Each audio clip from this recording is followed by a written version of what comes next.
നമസ്തേ, politics കേരളയിലേക്ക് സ്വാഗതം. പപ്പുമോൻ ഇപ്പോൾ കരുത്തനായിരിക്കുന്നു.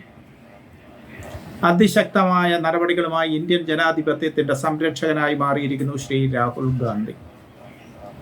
Chocolate boy എന്നും പപ്പുമോൻ എന്നും ഒക്കെ പറഞ്ഞ് ഒരുപാട് ആക്ഷേപിക്കപ്പെട്ട നേതാവാണ് ശ്രീ രാഹുൽ ഗാന്ധി. കേരളത്തിൽ നമുക്ക് അങ്ങനെ ഒരു നേതാവ് ഉണ്ടായിരുന്നു. കിങ്ങിണിക്കുട്ടൻ എന്നായിരുന്നു അദ്ദേഹത്തിൻ്റെ വിളിപ്പേര്. ഇന്നാകട്ടെ അദ്ദേഹം തലയെടുപ്പുള്ള ഒറ്റയാനെ പോലെ തലയെടുപ്പുള്ള ഒരു നേതാവായി അദ്ദേഹം മാറിയിരിക്കുന്നു. ലീഡർ ശ്രീ കെ കരുണാകരൻ്റെ മകൻ ശ്രീ കെ മുരളീധരൻ. KPCCയെ സംബന്ധിച്ചിടത്തോളം ഏതൊരു എതിരാളിയുടെയും നേർക്ക് നിസ്സംശയം കൊടുക്കാവുന്ന അവരുടെ ശക്തമായ ആയുധമായി ബുൾഡോസറായി മാറിയിരിക്കുന്ന നേതാവാണ് ശ്രീ കെ മുരളീധരൻ. അദ്ദേഹത്തിനും ഈ വിളിപ്പേരുണ്ടായിരുന്നു, കിങ്ങിണിക്കുട്ടൻ. അതുപോലെ ശ്രീ രാഹുൽ ഗാന്ധിയെ ഒരുപാട് പേരുകളിൽ സ്ഥിരതയില്ലാത്തവൻ, പപ്പുമോൻ, ചോക്ലേറ്റ് ബോയ് അങ്ങനെയൊക്കെ പറഞ്ഞ് അമൂൽ ബേബി ഇങ്ങനെയൊക്കെ പറഞ്ഞ് ഒരുപാട് പ്രാവശ്യം പരിഹസിക്കപ്പെട്ടിട്ടുണ്ട് ഒരുപാട് നേതാക്കൾ ഒരുപാട് കാലം. പക്ഷേ കഴിഞ്ഞ ലോക്സഭാ ഇലക്ഷന് മുമ്പ് അദ്ദേഹം നടത്തിയ ജോഡോ യാത്രയ്ക്ക് ശേഷം താൻ കരുത്തുറ്റ നേതാവാണെന്ന് ലോക്സഭാ ഇലക്ഷനിലൂടെ അദ്ദേഹം തെളിയിച്ചു. താൻ നയിക്കുന്ന കോൺഗ്രസ് പാർട്ടിയെ അദ്ദേഹം 100 സീറ്റുകളിലേക്ക് എത്തിച്ചു. തൻ്റെ മുന്നണിയെ ഭരണപക്ഷത്തോട് തോളോട് തോള് ചേർന്ന് എതിർക്കാൻ തക്ക വിധം കരുത്തുറ്റതാക്കി മാറ്റി. ഇതെല്ലാം രാഹുൽ ഗാന്ധിയുടെ വൈഭവം തന്നെയാണ്. അദ്ദേഹം വ്യത്യസ്തനായ മറ്റൊരു വ്യക്തിയായി മാറുന്ന കാഴ്ചയാണ് നമ്മളിപ്പോൾ കണ്ടത്. ആ രാഹുൽ ഗാന്ധി ഇന്ന് ആരെയും കൂസാത്ത പ്രകൃതത്തോടെ ഇന്ത്യൻ ജനാധിപത്യത്തിൻ്റെ സംരക്ഷണത്തിന് വേണ്ടി പൊരുതുന്നു. പറഞ്ഞു വരുന്ന സംഭവം മറ്റൊന്നുമല്ല, വോട്ട് കൊള്ളയ്ക്കെതിരെയാണ്. ഇന്ത്യൻ ജനാധിപത്യത്തിൽ കള്ളയോട്ട് എന്ന സംഭവം അത് വളരെ ഹീനമാണ്. അത് ഇന്ത്യൻ ജനാധിപത്യത്തിൻ്റെ ക്യാൻസറാണ്. ഒരു കാരണവശാലും അത് നടക്കാൻ പാടില്ല. കഴിഞ്ഞ ഇതിനു മുമ്പത്തെ ലോക്സഭാ ഇലക്ഷനിൽ ശ്രീ അടൂർ പ്രകാശ് സമ്പത്തിനെ പരാജയപ്പെടുത്തിയിരുന്നു. ഇടത് മുന്നണിയിലെ ശ്രീ സമ്പത്തിനെ പരാജയപ്പെടുത്തിയിരുന്നു. അതിനു മുമ്പ് 3 പ്രാവശ്യമായി സമ്പത്ത് ജയിച്ച മണ്ഡലമാണ് ആറ്റിങ്ങൽ. അടൂർ പ്രകാശ് ആദ്യമായി ചെയ്തതും വോട്ടേഴ്സ് ലിസ്റ്റ് എടുത്തു. അതിലെ ഇരട്ടപ്പുകളും മരിച്ചുപോയവരുടെ പേരിലുള്ള വോട്ടുകളും ഒക്കെ അദ്ദേഹം ക്യാൻസൽ ചെയ്തു. അങ്ങനെ ഒരുപാട് വോട്ടുകൾ അവിടെ ഇല്ലാതായി. ഒരുപാട് വോട്ടുകൾ എന്ന് വെച്ചാൽ ഒരുപാട് കള്ളവോട്ടുകൾ, ആൾക്കാരില്ലാത്ത വോട്ടുകൾ, മറ്റാർക്കെങ്കിലും ഒക്കെ ചെയ്യാൻ അവസരം നൽകുന്ന വോട്ടേഴ്സ് ലിസ്റ്റ്, അതിനെ അദ്ദേഹം ശുദ്ധീകരിക്കാൻ ശ്രമിച്ചു. സമ്പത്ത് പരാജയപ്പെട്ടു, അടൂർ പ്രകാശ് ജയിച്ചു. സമ്പത്ത് പരാജയപ്പെട്ടതിനും അടൂർ പ്രകാശിൻ്റെ വിജയത്തിനും ഈ ലിസ്റ്റിലില്ലാത്ത, ജീവിച്ചിരിപ്പില്ലാത്ത കുറേ കള്ളവോട്ടുകളാണ് കാരണം എന്ന് ഞങ്ങൾ പറയുന്നില്ല. പക്ഷേ വോട്ടേഴ്സ് ലിസ്റ്റ് ശുദ്ധീകരിക്കുക എന്നുള്ളത് ഇന്ത്യൻ ജനാധിപത്യത്തിൻ്റെ അടിത്തറയാണ്. അതവിടെ ആരായാലും അതിനെക്കുറിച്ചൊരു ആക്ഷേപം ഉന്നയിച്ചാൽ ആ ആക്ഷേപം പരിഗണിക്കപ്പെടണം, അല്ല അത് തള്ളിക്കളയാൻ പാടില്ല. ഇന്ത്യക്കൊരു ഇലക്ഷൻ കമ്മീഷൻ ഉണ്ട് എന്ന് ബോധ്യപ്പെട്ടത് ശ്രീ TN ശേഷൻ്റെ കാലത്തോടെയായിരുന്നു. അതിനു മുമ്പ് ഇലക്ഷൻ സമയത്ത് എന്തും ആകാമായിരുന്നു. എത്ര പണം വേണമെങ്കിലും ചെലവഴിക്കാമായിരുന്നു, എത്ര പോസ്റ്റർ വേണമെങ്കിലും ഒട്ടിക്കാമായിരുന്നു. ഏത് മതിലും രാഷ്ട്രീയ പാർട്ടികൾക്ക് സ്വന്തമായിരുന്നു. കെട്ടിടമുടമയുടെ അനുവാദം വാങ്ങേണ്ട ആവശ്യമില്ല. കയ്യേറി പോസ്റ്റർ എഴുതുന്നു, ചുമരെഴുത്ത് നടത്തുന്നു, പണം വെള്ളം പോലെ ചെലവഴിക്കുന്നു. ഇതിനെല്ലാം നിയന്ത്രണം വന്നത് ശ്രീ TN ശേഷൻ ഇലക്ഷൻ കമ്മീഷനായി അധികാരത്തിൽ വന്നത് മുതൽക്കാണ്. ശരിക്കുള്ള നിയമങ്ങളും അധികാരവും പുസ്തകത്തിലുണ്ടായിരുന്നാൽ മാത്രം പോരാ, അതെടുത്ത് പ്രയോഗിക്കാൻ ശക്തമായ ഉദ്യോഗസ്ഥർ വേണം. അല്ലെങ്കിൽ ഉദ്യോഗസ്ഥരെ കൊണ്ട് പ്രവർത്തിക്കാൻ പോകുന്ന പ്രവർത്തന വൈഭവമുള്ള നേതാക്കന്മാർ വേണം. ഇവിടെ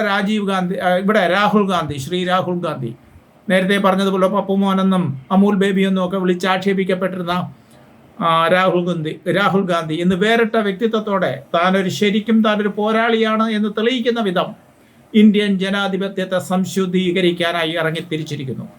കള്ളയോട്ടുകളെ നിഷ്കാസനം ചെയ്യാനായിട്ട്, വോട്ടേഴ്സ് ലിസ്റ്റ് ശുദ്ധപ്പെടുത്താനായിട്ട് അദ്ദേഹം ഇലക്ഷൻ കമ്മീഷനിൽ പരാതി നൽകി. ഇതിപ്പോൾ രാഹുൽ ഗാന്ധി കൊടുക്കുന്ന പരാതി ആകണമെന്നില്ല.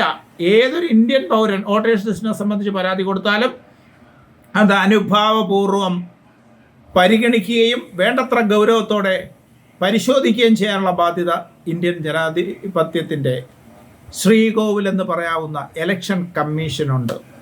അതിൻ്റെ പൂജാരിയാണ് ഇന്ത്യൻ ജനാധിപത്യം എന്നുള്ളതൊരു ക്ഷേത്രമാണെങ്കിൽ ആ ക്ഷേത്രത്തിലെ പ്രധാന പൂജാരിയാണ് ഇലക്ഷൻ കമ്മീഷണർ. പരിപാവനമായി ഇരിക്കേണ്ടതാണ് അദ്ദേഹത്തിൻ്റെ പദവി.